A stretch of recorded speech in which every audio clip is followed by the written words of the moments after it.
Hey guys, आज हम करने जा रहे हैं class 9 math chapter number 2 polynomial exercise 2.2 question number 4। ठीक है, इसमें हमें 8 पार्ट दिए गए हैं और कहा गया है कि इसमें हमें क्या निकालने हैं, ये जो 8 पॉलिनोमियल्स है इनके जीरोस निकालने हैं। ठीक है, तो सबसे पहला पॉलिनोमियल हम देखते हैं क्या है।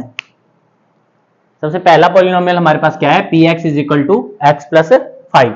ठीक है, इनके जीरोस निकालना बहुत ज्यादा आसान है। जैसे कि हम पॉलिनोमियल लिखते हैं पहले is equal to x plus 5। ठीक है, तो हम px को जीरो रख देंगे। क्या लिख देंगे, px को हमेशा क्या रखेंगे, इज इक्वल टू जीरो रखेंगे। ठीक है, जब भी हम किसी का जीरो निकाल रहे हैं, ये बार बार नहीं लिखूंगा मैं, इसलिए यहां पे बता देता हूं कि px को हर बार जब भी हम किसी पॉलिनोमियल का जीरो निकालेंगे तो px को जीरो के इक्वल रखेंगे। तो हमारा क्या हो जाएगा, x plus 5 is equal to क्या हो जाएगा, जीरो, क्योंकि यहाँ पे px है। ठीक है, x plus 5 is equal to zero, 5 यहाँ पे प्लस में, उधर जाके माइनस में, तो x की वैल्यू क्या आ गई, माइनस का 5, जो क्या है, यही है हमारा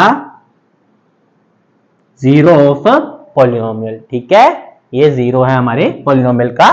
ठीक है, जब हम माइनस का 5 वैल्यू पुट करेंगे, जो कि मैं पुट करके दिखा देता हूं, माइनस का 5 plus 5 is equal to zero, plus minus minus हो जाएगा, zero is equal to zero, तो हमारा पूरा पॉलिनोमियल क्या हो गया, जीरो हो गया। ठीक है, सेकेंड पार्ट में हम निकालते हैं क्या है जीरो इसका।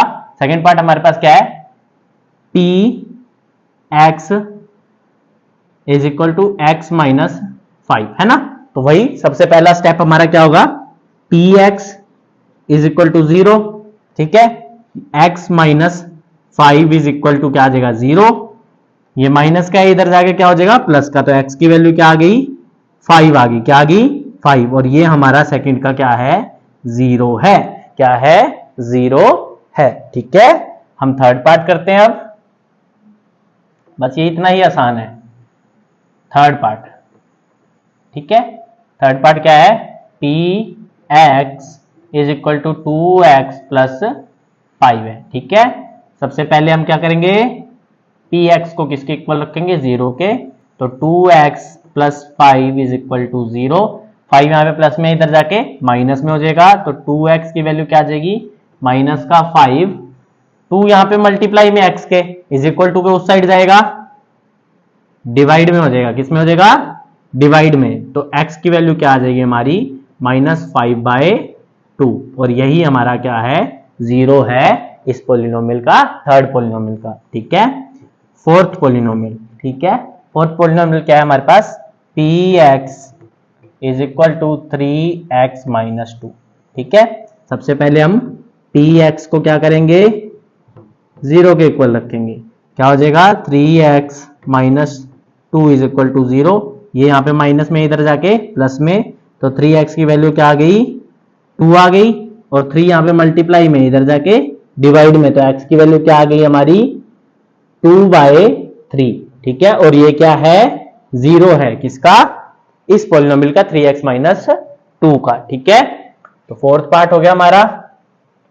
अब हम कौन सा पार्ट करेंगे, फिफ्थ पार्ट। कौन सा करेंगे, फिफ्थ पार्ट, जिसमें क्या दिया हुआ है, p x is equal to 3x, बस इतना ही दिया हुआ है। सबसे पहले हम क्या करेंगे, पी एक्स को क्या रखेंगे, जीरो के इक्वल, तो 3x की वैल्यू क्या आ गई हमारी, जीरो। ठीक है, 3x की वैल्यू जीरो आई। अब हमारा 3 यहाँ पे मल्टीप्लाई में है, इधर जाएगा तो डिवाइड में हो जाएगा, तो x की वैल्यू क्या आ जाएगी, 0/3, या फिर क्या, जीरो, क्योंकि जीरो से किसी भी चीज को डिवाइड करे उसका आंसर जीरो रहता है, और यही क्या है हमारा, जीरो है इस पॉलिनोमियल का, क्योंकि जीरो भी किसी पॉलिनोमियल का जीरो हो सकता है। ठीक है, अब सिक्स्थ पार्ट देखो, कुछ तो पार्ट ऐसे होते हैं जिसमें एग्जामिनर हमें डराना चाहता है, जैसे कि इसमें दे रखा है ax, जहां पे हमारा a is not equal to zero. अब इसमें कोई डरने वाली बात ही नहीं है, a जीरो नहीं है, कोई बात नहीं, तो हमारे ये कौन सा पार्ट है, सिक्स्थ पार्ट। ठीक है, p x is equal to a x, ठीक है, और कोमा में हमारा a is not equal to zero दे रखा है। ठीक है, चलो ठीक है, हमारा a हम एक्स वाई जेड कुछ भी ले लें, लेकिन पी एक्स को तो हम क्या रखेंगे, जीरो के इक्वल ही रखेंगे, p x is equal to zero, तो हमारा a इंटू एक्स, या फिर ए एक्स जो दे रखा है वो किसके इक्वल, जीरो के इक्वल हो जाएगा, और a हमारा इधर चला जाएगा डिवाइड में, यहाँ पे मल्टीप्लाई है, इधर जाके डिवाइड में, तो x की वैल्यू क्या आ गई 0/a, जो कि क्या आ जाएगी फाइनली 0, और इसकी वैल्यू भी क्या आएगी 0, ये भी क्या है 0 ही, इस पॉलिनोमियल का 0 है। अब देखो आप बोलोगे ये 0 के इक्वल नहीं है, लेकिन यहाँ पे 0 हो रहा है, यहाँ पे हमारा a इस 0 से मल्टीप्लाई होके 0 हो रहा है, ठीक है, जैसे कि हमारा 3 हुआ था। अब 3 0 के इक्वल थोड़ी था, लेकिन ये 0 हुआ कब, जब ये 0 से मल्टीप्लाई हुआ, तो हमने बिल्कुल वैल्यू सही लिया और इस सिचुएशन को भी सेटिस्फाई किया है, ठीक है। अब हम देखते हैं हमारा सेवंथ पार्ट में हमें क्या दिया हुआ है, px is equal to c x plus d, ठीक है, और इसमें क्या कहा गया है, c is not equal to 0 and c and d are real number, ठीक है। रियल नंबर क्या है, जो काउंटेबल है हमें, ठीक है। तो हम देखते हैं सेवंथ पार्ट में हमें क्या दिया हुआ है, px is equal to c x plus d, ठीक है, सी एक्स प्लस डी, और सी और डी रियल नंबर है। हमने कब कहा ये रियल नंबर नहीं है, ठीक है, हमने भी इसको रियल नंबर मान लिया, और c is not equal to 0, okay. तो हम क्या करेंगे, p x को किसके इक्वल रख देंगे, 0 के equal, c x plus d is equal to 0 आ जाएगा, ठीक है।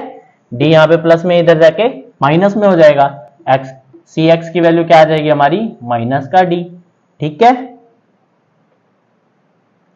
और c यहाँ पे मल्टीप्लाई में, इधर जाके डिवाइड में, तो x की वैल्यू क्या आ गई हमारी, माइनस का d डिवाइड बाय c, ठीक है, जो कि क्या है एक रियल नंबर है, और साथ में क्या है हमारा, ये इसकी 0 की वैल्यू है, ठीक है। c और d तो रियल नंबर है, d उधर जाके माइनस का हुआ है, ठीक है।